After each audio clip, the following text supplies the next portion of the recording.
आज हम लोग अपनी भाषा के बारे में पढ़ेंगे कि भाषा क्या है।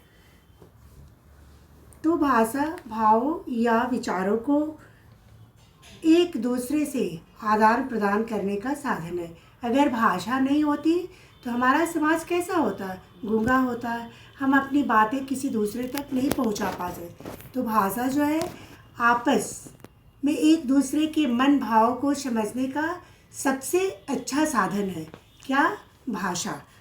अब देखो कि भाषा के कितने रूप होते हैं। दूसरे क्वेश्चन है, क्या क्वेश्चन है? भाषा के कितने रूप होते हैं? भाषा के 2 रूप होते हैं। कौन कौन?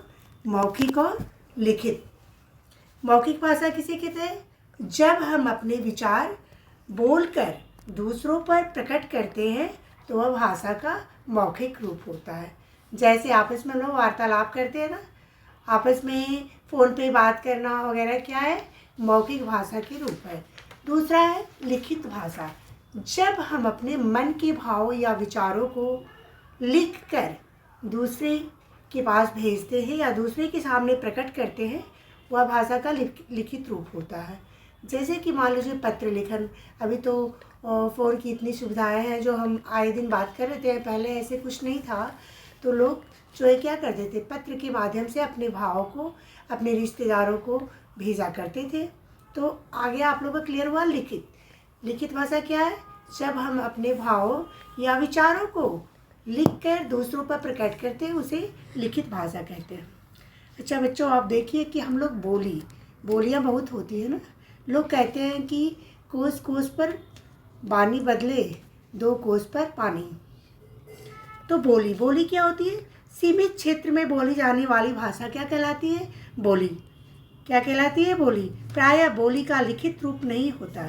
जैसे बोलियाँ क्या क्या है?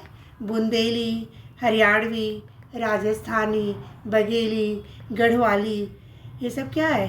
ये सब प्रचलित बोलियाँ हैं। उसके बाद हम लोग आज पढ़ेंगे मातृभाषा। मातृभाषा क्या बात होता है? जो भाषा अपने माता पिता से तथा घर के अन्य सदस्यों से, दादा दादी, चाचा चाची से जो भाषा सिखाया जाता है, उसे ही क्या कहते हैं?